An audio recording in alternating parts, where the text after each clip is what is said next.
Guys, I just put on my fan because you're probably going to be hearing background noises, so it's going to get pretty hot in here soon. And my phone is really low, but I wanted to make this video just cause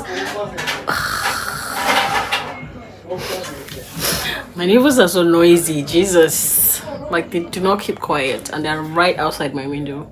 So I'm sorry about that too. As a growing child, I don't think I was very confident. You may see me now and say, oh, she's very extroverted, she's very outspoken, she's very, you know, she's so much of people's person. Like, I don't think I've always been like that. I think for the most part of my childhood, I was quite reserved. I mean, I could laugh, I could play, but you'd only hear my voice when it was time to sing, or it was time to do drama, or it was just time to just engage, like by force engagements. I wasn't really one of those children that could, I think I look weird, guys. And it's hot, it's getting hot too. But I don't think I was one of those children that would start up drama or want to be involved in issues. And I think I still am still like that today. Maybe today I stay up a little bit of drama, but I've come to realize that most of the things I know today and the things I've learned and the behaviors which I exhibit, my personality, my character, my behaviors, are things that I learned from my environment. Basically things I learned from people around me. Take for example, the fact that I love singing today is because I come from a singing family. My family, like everybody in my family likes to sing. Everybody in my family is always singing or playing an instrument or something. I think I can play the guitar. My neighbors. I need to on this fan.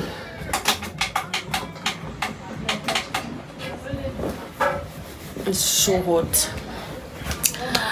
It's because I come from a singing family. Like everybody in my family basically sings and probably plays an instrument or something. And side note, I can actually play the guitar.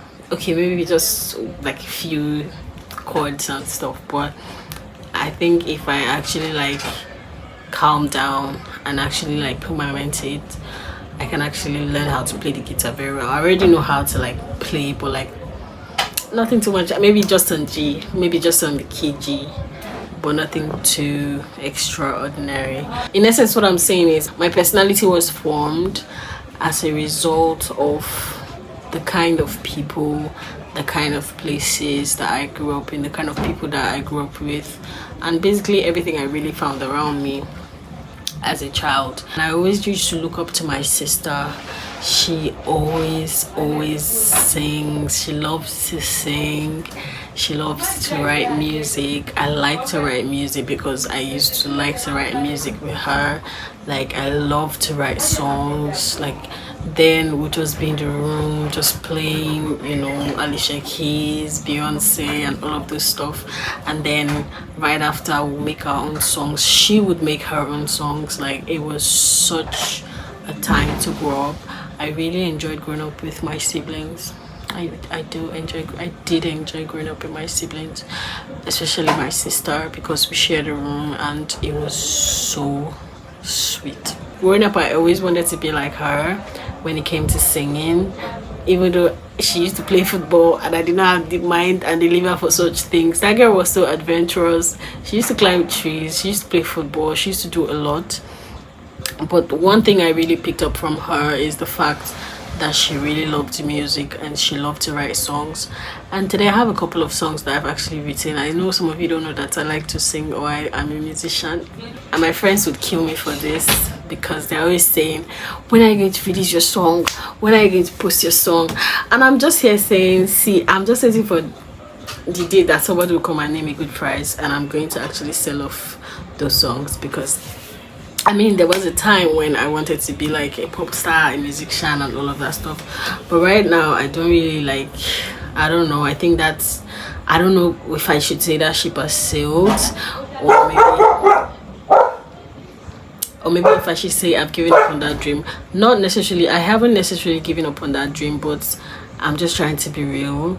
And if I'm going to make like money from my music one way or the other, then I just might start selling my songs. But I don't know, let's see how it goes. Probably if Don Jazzy sees this video and decides to listen to my song and likes it, and then maybe, just maybe, I might just become that musician that I've always wanted to be. But let's not digress. Let's get back to the subject matter.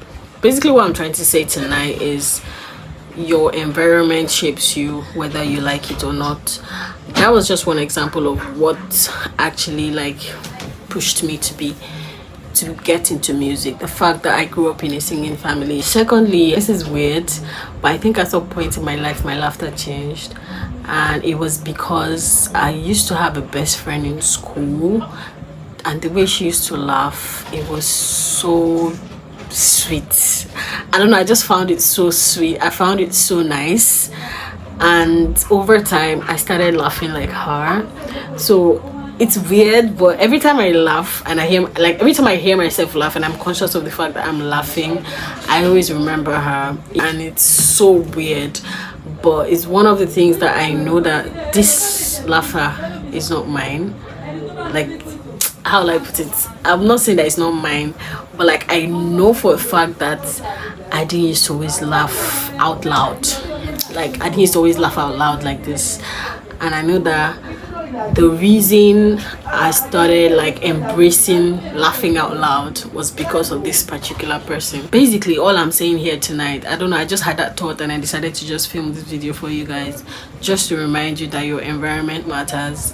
What you absorb matters. What you surround yourself with matters, because you think that it might not affect you, think that it's not really doing any harm to you or any good, but it actually does, be it good or bad.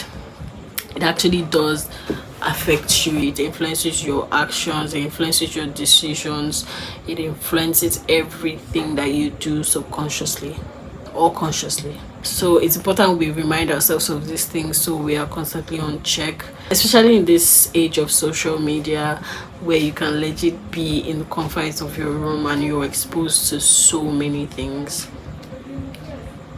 This is the worst time to be alive, and also the best time to be alive, because I couldn't imagine actually being able to talk to hundreds and thousands of people just by sitting in my room. So I say that in faith, sha, because hopefully one day I'll have thousands and millions of subscribers. So if you guys are here now, thank you for joining. Anyway, so what I was saying is, it's good and then it's bad. In essence, I just lost my trail of thought because I was here thinking about how my life is going to change when I have 1 million subscribers. Well, let's get back to the subject at hand. What I'm saying in essence is, everything you do affects your life. Everywhere you find yourself in at every point in time has a hold on your life, has an influence over you. So you have to be conscious of that fact and try to filter out as much rubbish as you can filter out of your life. Social media, your engagement, your interactions in real time, your engagements, every freaking thing that you get involved with has some sort of impact in your life. And no matter how terrible the situation is per se, like, I just want you to be able to find that good thing and hold on to that good thing, and, you know, just hope for the best. I don't even know why I'm saying that right now, because sleep don't catch me. But basically, why I made this video is just to remind you of the fact that your environment influences your decisions, your environment influences your lifestyle, your environment influences your life, basically. So we always have to be on guard. We always have to be in control of what we allow into our spaces, what we allow into our lives, what we allow into our minds. If you keep speaking negatively about your life, you keep talking negatively about your environment, you keep focusing on the negatives in your environment, I think you're going to have issues with your life, because you've spoken, you've seen, and you've just zeroed your mind that nothing good can come out of Israel.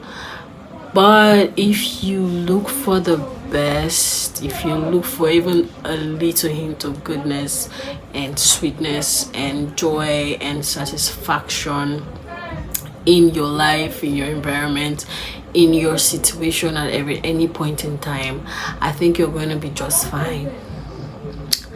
So, after ranting for the past how many minutes, I hope I've been able to convince you and not to confuse you that your environment influences you.